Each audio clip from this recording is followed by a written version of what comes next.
जो क्लास था उसमें आपका लिंक बीच में कट गया था, तो बीच में ही छूट गया है। अब उसको फिर से देख लेते हैं वहां से।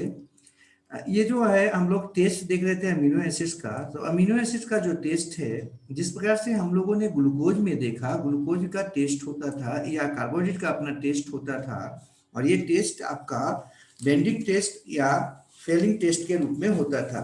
तो अमीनो एसिड का जो टेस्ट है, किसी आपका दिया हुआ मटेरियल जो है उसमें सैंपल में अमीनो एसिड्स है कि नहीं है, इसका डिटेक्शन के लिए हम नीलहाइड्रीन टेस्ट करते हैं, जिसमें नीलहाइड्रीन जो रिएजेंट होता है उसका 0.1% का जो है ना कुछ ड्रॉप लेकर उस सैंपल में डाल देते हैं। और उसके बाद सैंपल को जो कि लिक्विड फॉर्म में है, अगर नहीं है तो उसको हम वाटर में क्या करेंगे, डिजोल्व कर लेंगे। क्योंकि आप ध्यान रखना है आपको कि इसको किसी ऑर्गेनिक सॉल्वेंट में नहीं करना है। अमीनो एसिड्स हम लोग पीछे देख चुके थे कि अमीनो एसिड्स किसी भी ऑर्गेनिक कंपाउंड आपका रिएजेंट में डिजोल्व नहीं होता है। इसलिए जब भी इसको हमको टेस्ट लेना होगा, अमीनो एसिड्स का टेस्ट करना होगा, तो हम लोग उसको किस में डिजोल्व करेंगे, या तो वाटर में डिजोल्व करेंगे या सॉल्यूशन के रूप में ही लेंगे। तो उसके बाद उसको हम लोग क्या करेंगे, उसमें नीलहाइड्रीन जो है आपका रिएजेंट्स, उसके कुछ बूंद डाल देते हैं, और डालने के बाद उसको गर्म करते हैं, बॉयल करते हैं। बॉयल करने के बाद कुछ समय के बाद हमको जो है ना वो आपका उसका जो ऑब्जर्वेशन करते हैं, तो ऑब्जर्वेशन में हमको ब्लू या ग्रीन या पर्पल कलर आता है, जो कि उसका क्वालिटेटिव और क्वांटिटेटिव जो है ना वो दोनों आपका प्रेजेंस को डिनोट करता है। अगर जो है ना हमको कोई कलर नहीं आया, इसका मतलब उसमें अमीनो एसिड्स नहीं है। और अगर ब्लू आया, ग्रीन आया या पर्पल आया, तो इसका मतलब उसमें अमीनो एसिड्स उस सैंपल में है। अब आगे बढ़ते, अभी पीछे जो है ना ज्यूटेरन हम लोग देख रहे थे, ज्यूटेरियन आयन देख रहे थे। तो ये जो बीच वाला आपका देखिए, ये जो अमीनो एसिड्स है तीनों जो है ना एक दूसरे में रिवर्सिबल के रूप में है, तीनों के तीनों एक दूसरे में बदलता रहता है सॉल्यूशन में। ये निर्भर करता है कि वो सॉल्यूशन है कैसा, एसिडिक है, बेसिक है कि न्यूट्रल है। ठीक है, यहाँ पर आप देख रहे होंगे कि ये जो आपका ज्यूटेरन आयन है, ज्यूटर आयन, वो आपका न्यूट्रल होता है। और उसमें क्या स्थिति है, तो H3NCH और COO माइनस के रूप में है। ध्यान रखिएगा, यहाँ पर ये ज्यूटर आयन है, तो जो बी वाला है रचना वो ज्यूटर आयन है। बाकी जो भी है आपका वे ज्यूटर आयन नहीं है, बल्कि एसिडिक और बेसिक आपका सॉल्यूशन में वो बताया जा रहा है। ठीक है, अब यहाँ पर हम ध्यान रखिएगा, एसिडिक होगा तो उसमें क्या हो जाएगा, H3N प्लस बन जाएगा, और अगर बेसिक होगा तो COO माइनस बन जाएगा। ठीक है, इसमें अब आगे बढ़ जाते, बायोलॉजिकल सिग्निफिकेंस देखते हैं हम लोग। किसका, बायोलॉजिकल सिग्निफिकेंस देखते हैं अमीनो एसिड्स का।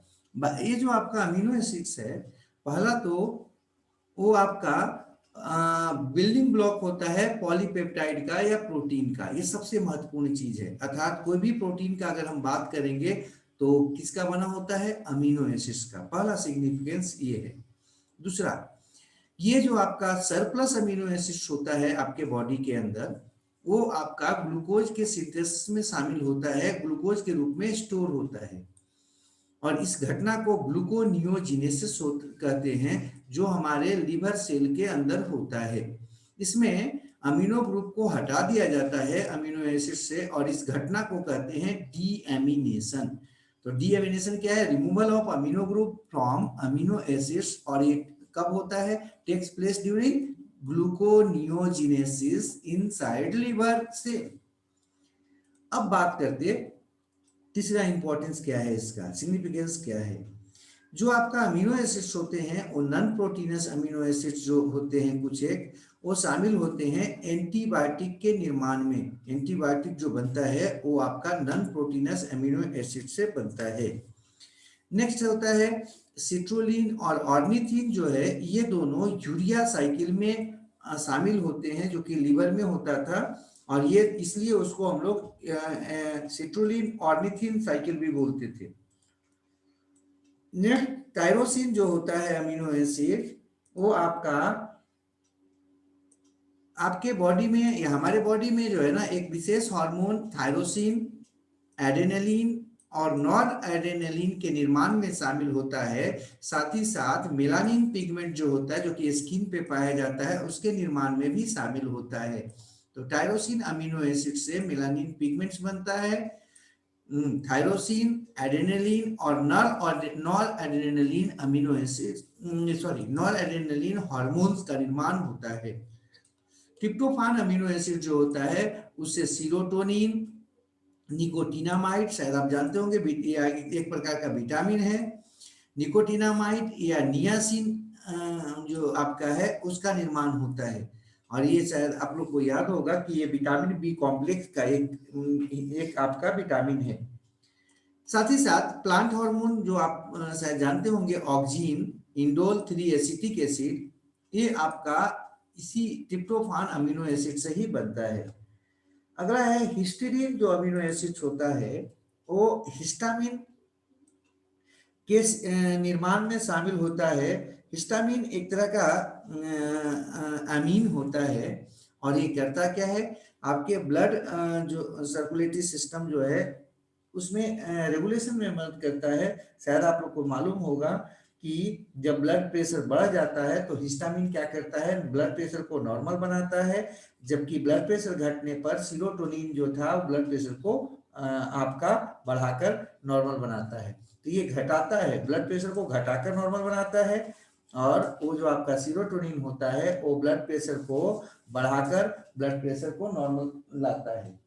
अब हम लोग आगे बढ़ते यहाँ पर ये हिस्टामिन जो होता है वो मसल्स के जो फंक्शनिंग है उसमें शामिल होता है।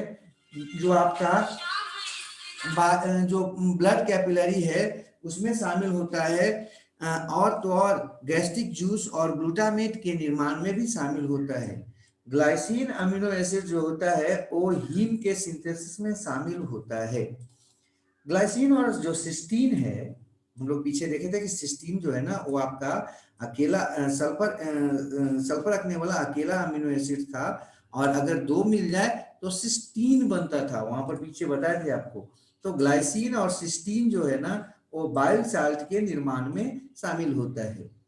मिथायोनिन और सिस्टीन जो होता है वो आपका हमारे बॉडी में सल्फर का सोर्स है, अर्थात हमको जो सल्फर बॉडी में मिलता है वो इन्हीं दोनों अमीनो एसिड से प्राप्त होता है, मुख्य रूप में मिथायोनिन और सिस्टीन से।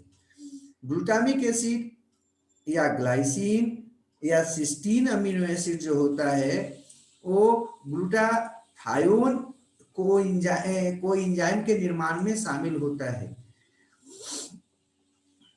नेक्स्ट अगर बात करें हम, ग्लाइसिन जो है हमारे बॉडी का सबसे सिंपल अमीनो एसिड है, अर्थात वैसा अमीनो एसिड जिसका मॉलिक्यूलर वेट सबसे कम होता है। फिनाइल एलेनिन जो होता है वो हमारे बॉडी का सबसे कॉम्प्लेक्स प्रोटीनस अमीनो एसिड है।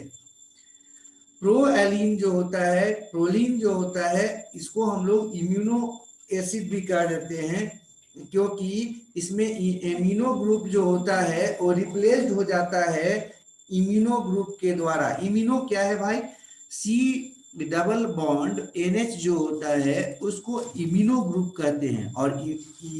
और एमिनो ग्रुप तो हम लोग पीछे देखे NH2 ग्रुप। इसी तरह से कीटो ग्रुप जो आपका कीटोजेनिक जो आपका अमीनो एसिड्स होता है वो फैट के सिंथेसिस में शामिल होता है। कॉमन उदाहरण है ल्यूसीन और लाइसीन। जबकि ग्लाइकोजेनिक जो अमीनो एसिड जो होता है वो आपका ग्लूकोज के सिंथेसिस में शामिल होता है, और कॉमन उदाहरण है alanine, arginine, aspartic acid, asparagine, cysteine, glycine, histidine, proline, ये सब जो है आपका, ये आपका ग्लूकोज इनसे बनता है। आइसोल्यूसिन, फिनाइलएलनिन, ये जो आपका है ट्रिप्टोफान, टायरोसिन, ये सब आपका ग्लूकोज और फैट दोनों बनाने में शामिल होते हैं, अर्थात ग्लाइकोजेनिक के साथ साथ ये दोनों ये सब जो है आपका कीटोजेनिक अमीनो एसिड्स भी हैं। ठीक है, तो कीटोजेनिक किसको बोलेंगे, जो आपका फैट के सिंथेसिस में शामिल होगा और आपका जो जो आपका ग्लूकोज के निर्माण में शामिल होगा उसको ग्लाइकोजेनिक अमीनो एसिड्स बोलते हैं। लेकिन कुछ एक जैसे आइसोल्यूसिन, फिनाइलएलनिन, ट्रिप्टोफान और टायरोसिन, ये दोनों के दोनों ग्लूकोज और फैट के निर्माण में शामिल होते हैं। ये सारे के सारे ग्लूकोज और फैट दोनों के निर्माण में शामिल होते हैं। तो ग्लाइकोजेनिक भी है और कीटोजेनिक भी है। अब अगला दिन जो ये अमीनो एसिड समाप्त हो गया, अगला दिन हम लोग प्रोटीन देखेंगे और